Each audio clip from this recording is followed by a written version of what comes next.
লগৰজনে টিকেটো নাকাটিলে মোক টিকেটো নাকাটি সেনেকৈ গুচি আহিলোঁ আহি মেলি গোটেই ৰাতি সেনেকৈ বুকতে জাৰ্ণি কৰি কিনে তাৰপৰা 5 তাৰিখে ঘৰ পালোহি আৰু 10টা বজাত welcome to my YouTube channel Julan blog channel আপোনালোকক স্বাগতম জনাইছোঁ। আজি বৰবিল ডিগবৈলৈ গৈ আছোঁ এজন বিশেষ ব্যক্তিক লগ কৰিবলৈ। চাই থাকক ভিডিঅ'টো। আমাৰ গাঁৱত পথাৰত ৰোৱনীয়ে ৰুই আছে।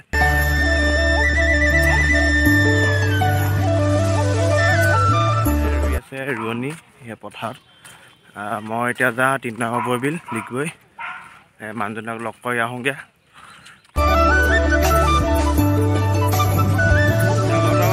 পাই গ'লোঁ এইকেইটা ইউটিউবাৰ এটা বিজিত এটা ৰিপুন সিহঁতৰ ভিডিঅ'বোৰ চাব ডিছক্ৰিপশ্যনত সিহঁতৰ লিংকবোৰ দি দিম। সোমাই যাম এইটো ৰাস্তা ফালে পৰা আমাৰ গৈ আছোঁ।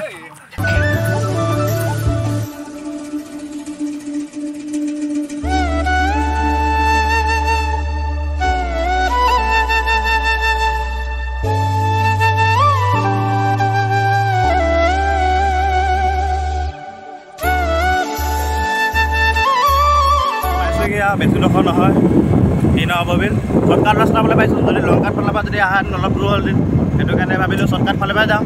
আমাৰ তেলটো বাচিব আৰু ইয়াত তেলটো বহুত দাম আছে আপোনালোকে গম পাইছে। এইটো ৰিপন ব্লগাৰ এইটো ৰাস্তা ফালে পৰা আপোনালোকে আহিব পাৰে এই মানুহজনক লগ কৰিবলৈ। বহুত দূৰৰ পৰা মানে মানুহ আহিছে। বেছি ডোখৰ নহয় দোকানখন পামগৈ আৰু এতিয়া চাই থাকক গাঁৱলৈ। এজন দাদা কৈছিলোঁ মই খেলুৱৈ বুলি এজন দাদা আছিলে। অলপ কিবা কিবি সুধোঁ দাদাই কেনেকৈ কি কৰিছিলে আগতে মানে কিমান কষ্ট কৰি কিনি খেলিব গৈছিলে কিমান কি হৈছিলে এইবোৰ চব সুধি আছোঁ। চাই থাকক। দাদা আপুনি যেতিয়া আপুনি খেলিব গৈছিলে কোনটো চনত গৈছিলে আপুনি খেলিবলৈ? কি হৈছে আপুনি যেতিয়া খেলিব গৈছিলে কোনটো চনত গৈছিলে খেলিবলৈ? মই 2021 চনত গৈছিলোঁ। 2021 চনৰ পৰাই তেতিয়া মোৰ প্ৰথম জাৰ্ণি আছিল। 2021 চনৰ পৰা আপুনি যেতিয়া খেলোঁতে আপোনাৰ কিবা অসুবিধা হৈছিলে?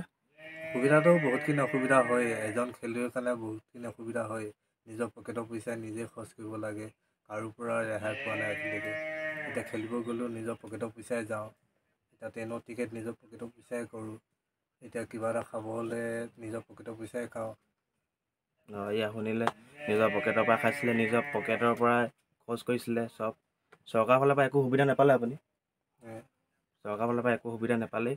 আৰু দাদা বহুত ধুনীয়া ধুনীয়া কবিতা লিখে। কবিতাকেইটা কেতিয়া আপুনি ৰিলিজ দিম বুলি আহিছে? মই কিতাপ এখন উলিয়াম বুলি আহিছোঁ তেতিয়াই কিতাপখনতে চব পাব আৰু। আপুনি কোনটো চনত কিতাপখন এনেই উলিয়াম বুলি ভাবিছে? কোনটো চনত আপুনি এনেই কিতাপখন উলিয়াম বুলি ভাবিছে? যেতিয়া ডিব্ৰুগড়ত অসম সাহিত্য সভা হ'ব তেতিয়া অধিৱেশনতে মোৰ কিতাপখন অপেন কৰি দিছোঁ। হয়। আৰু আপুনি যেতিয়া আপুনি খেলিব গৈছিলে আপুনি কি মেডেল পাইছিলে? মই ডিছকাছত পাইছিলোঁ গোল্ড, শ্বটপুটত পাইছিলোঁ চিলভাৰ, জেভলিনত পাইছিলোঁ মই ব্ৰঞ্জ। আৰু আপোনাৰ কি আহোঁতে কিবা অঘটন নে কি হৈছিলে বোলে? আপুনি আহোঁতে আপোনাৰ মানে য'ৰ পৰা আপুনি খেলি কিনি আহিছিলে তাত আপোনাৰ কিবা অঘটন হৈছিলে? অঘটন হৈছিলে মোৰ বহুতখিনি অঘটন হৈছিলে।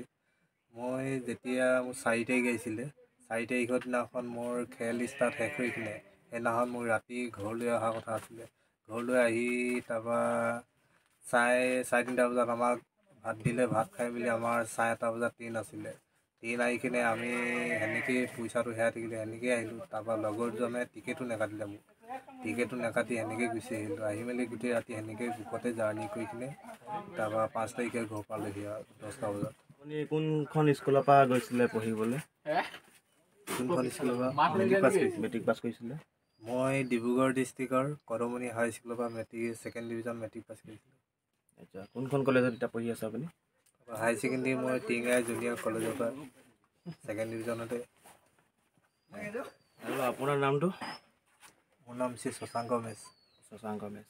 তাৰপিছত আপুনি কোনখন গাঁৱত থাকে? হয় আপুনি কোনখন গাঁৱত থাকে? মোৰ 3 নম্বৰ বিল পায় ডিগবৈ। ডিগবৈ হয়। আপোনাক চৰকাৰৰ ফালৰ পৰা কিবা অনুমতি দিছে? নাই আৰু যোনে যোনে মোৰ ভিডিঅ'বোৰ চাই আপোনালোককো কৈছোঁ আৰু আপোনালোকে যদি এই দাদাজনক অকণমান সহায় কৰিব। মই দাদাজনৰ নম্বৰটো মই স্ক্ৰীণত দি দিম। স্ক্ৰীণত দিয়াৰ পিছত আপোনালোকে যিমান পাৰে সিমান হেল্প কৰিব।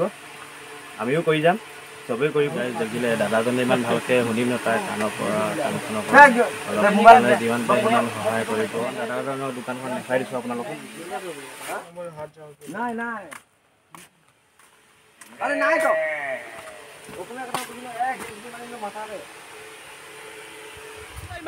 আৰু এটা বেলেগ ভিডিঅ'ত আপোনালোকক লগ পাম বুলি আহিছোঁ তো গাৰ মোৰ লগৰজনক অকণমান ছাপোৰ্ট কৰিব শ্বেয়াৰ কৰিব আৰু ইয়াৰ ভিডিঅ'বিলাক চাব তো আশা কৰিলোঁ আমাক মানে সকলোকেইটাকে মানে একেলগতে ছাপোৰ্ট কৰি একেলগতে উঠাই যাওক তাৰে কামনা কৰিলোঁ তো ভিডিঅ'টো চাই থাকিব দিলে দাদা